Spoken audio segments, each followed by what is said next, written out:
taken more than 100 companies to court in the East and Adamawa regions. We want to improve.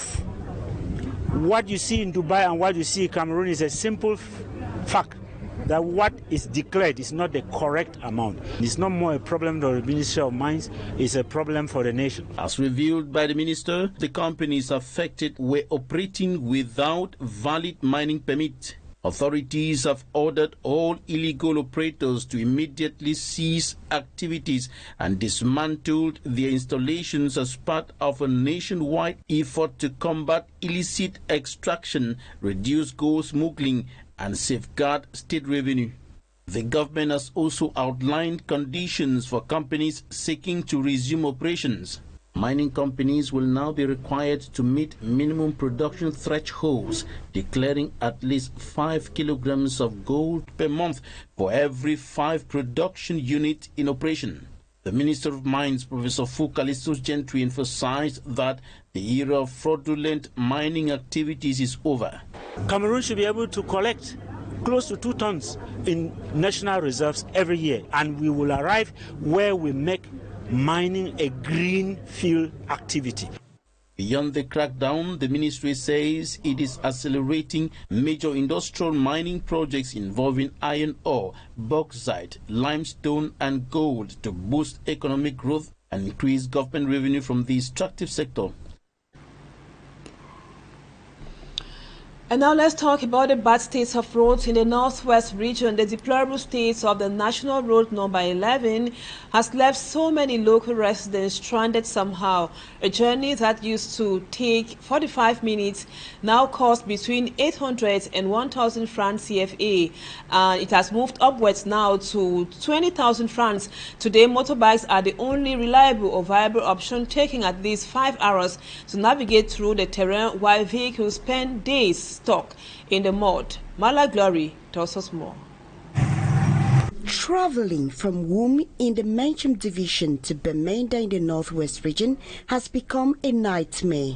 The road, stretching at least 85 kilometers, is practically impassable due to its muddy and slippery nature, making it incredibly difficult for commuters. For example, a heavy-duty truck that left Benakuma on Thursday has been stuck on the spot within the Bafoot forest for over 3 days. The driver recounts his ordeal. To leave Benakuma to Bamenda is at least 3 or 4 days. Wow. So we have dog, we have spades, I have 2 motorboys.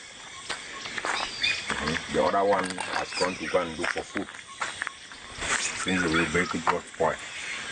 According to a bike rider, transporting a corpse from Bamenda to Zoar, a village after Wombe, says that people prefer using bikes because the journey by bike is faster and more reliable than traveling by vehicles, which can take several days. Because of the poor nature of the road, vehicle owners complain of the frequent car damage which affects their income. As we were coming down, our axle had a problem due to the bad nature of the road, and we have springs that are broken due to the bad nature of the road. Residents are complaining that the deplorable state of the road has increased transport fare. Initially, commuters pay between 800 and 1,000 francs, but they now pay at least 20,000 francs for the same distance. The people are now calling on the government to fix their situation and build the National Road number 11 in order to improve their living standards. Have you ever been a victim of a road accident, and were you compensated on time by your insurance companies? That is $1 million question. In Cameroon, many victims of accidents say they wait for several months, sometimes even years, before receiving compensation for their injuries by their insurance companies. Behind the enormous files and drawn-out procedures, victims usually lose hope in the process. This issue sparked discussions or a debate at a symposium held in Douala in the presence of medical doctors, legal minds, and the insurers themselves. Cedric Chakutio was there.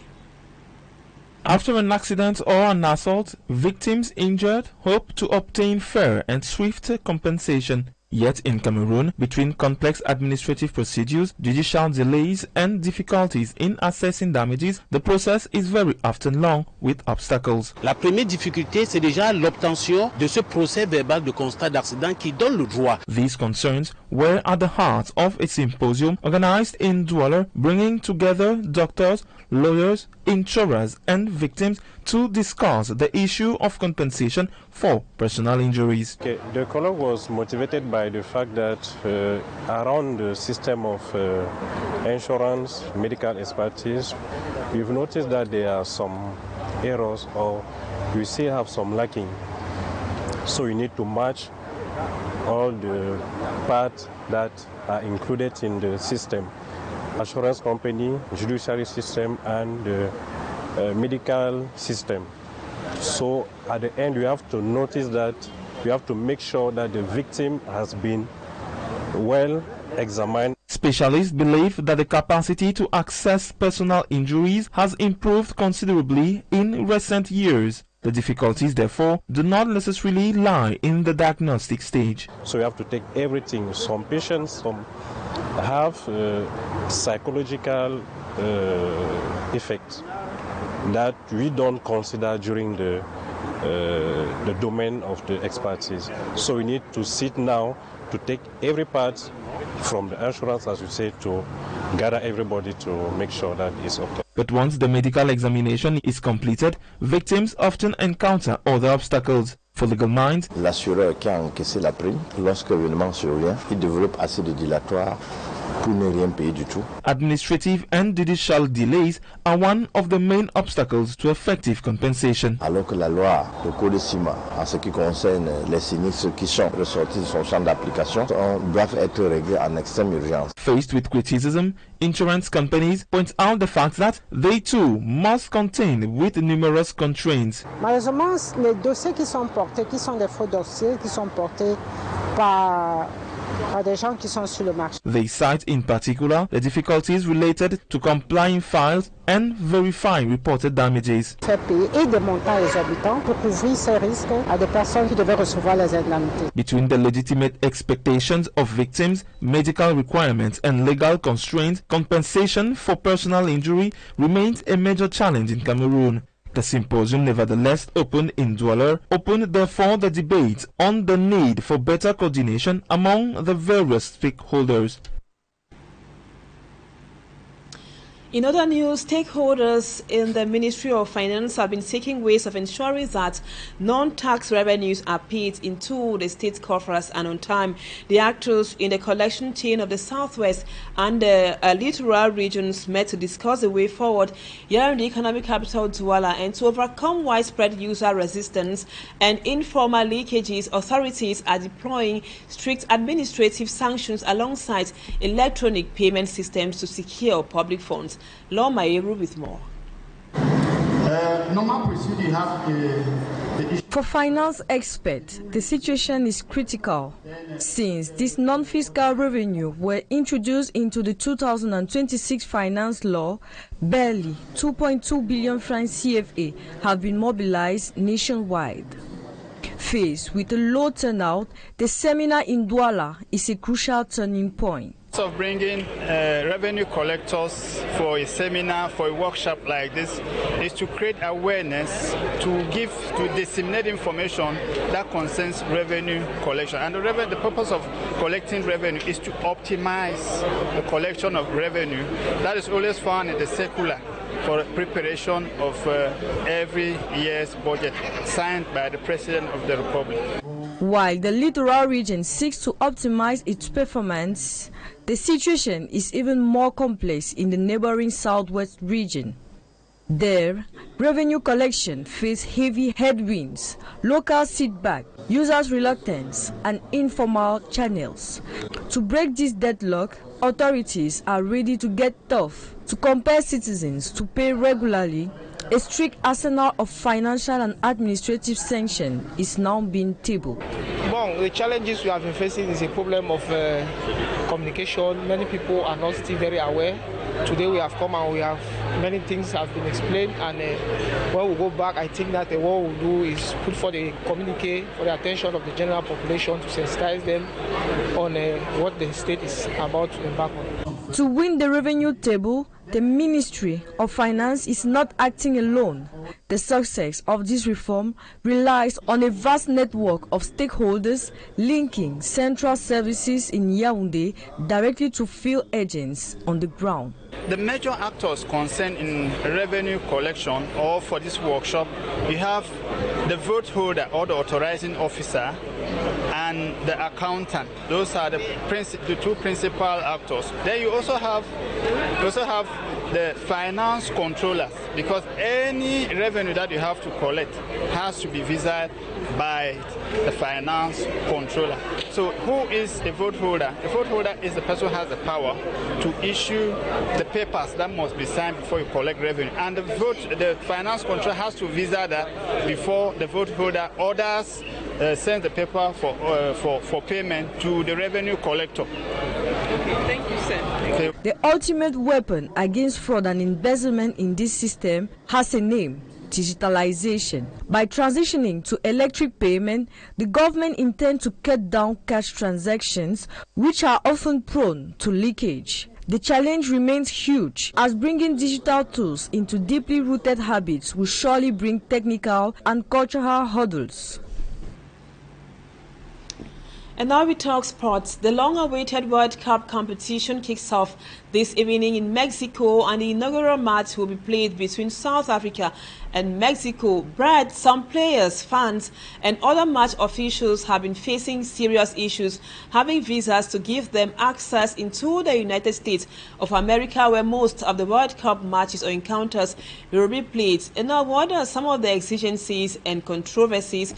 Our sportsman Smaji Kangiber explains in this write-up.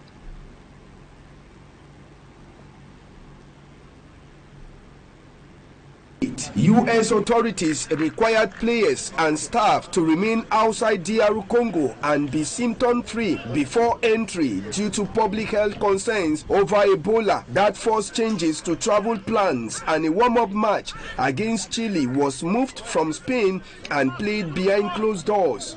FIFA and DR Congo officials say the delegation was cleared after meeting protocols. Reports also show their 26-man squad is based outside DR Congo, which helped satisfy entry rules. FIFA has ordered Haiti to redesign its kit by removing the silhouettes and artwork inspired by the 1803 Battle of Vétiers and the Haitian Revolution. FIFA ruled the image could be seen as political or military messages, which are banned under equipment regulations.